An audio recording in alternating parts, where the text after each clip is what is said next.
মধ্যস্বত্বভোগী এবং চাঁদাবাজদের কারণে বাজারে অস্থিরতা বিরাজ করছে বলে অভিযোগ করেছেন বিরোধী দলীয় নেতা ও জামায়াত আমির ডক্টর শফিকুর রহমান। বলেন, সিন্ডিকেটের মাধ্যমে কৃত্রিমভাবে দ্রব্যমূল্যের ঊর্ধ্বগতি তৈরি করা হচ্ছে, যার চাপ সরাসরি সাধারণ মানুষের উপর পড়ছে। এ সময় বাজার নিয়ন্ত্রণে সরকারকে উদ্যোগী হওয়ার আহ্বান জানান তিনি।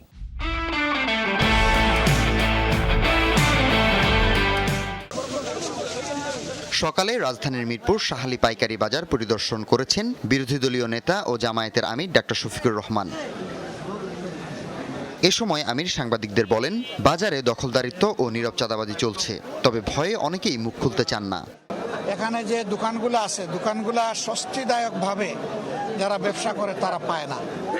এখানেও দখলদারিত্ব আছে, এখানেও নীরব চাঁদাবাজি আছে, কিন্তু মুখ ফুটে কেউ কথা বলতে চায় না। তিনি অভিযোগ করেন, সিন্ডিকেট ও মধ্যস্থভোগীদের কারণে বাজারে অস্থিরতা তৈরি হচ্ছে এবং দ্রব্যমূল্য নিয়ন্ত্রণের বাইরে চলে যাচ্ছে। সংসদের ৩০০ জন সদস্য যদি সিদ্ধান্ত নেয় যে বাংলাদেশে চাঁদাবাজি হবে না, তাহলে কেউ করার সাহস পাবে না। কিন্তু এরাই যদি আশ্রয় প্রশ্রয় দেয়, তাহলে চাঁদাবাজি বন্ধ করা অসম্ভব। এছাড়াও জনগণের জন্য বাজার পরিস্থিতি সহনীয় করতে সংসদে এবং সংসদের বাইরে বিরোধী দল সোচ্চার থাকবে বলেও জানান জামায়াতের আমির। হাসিবুল করিম বিজয়, যমুনা নিউজ, ঢাকা।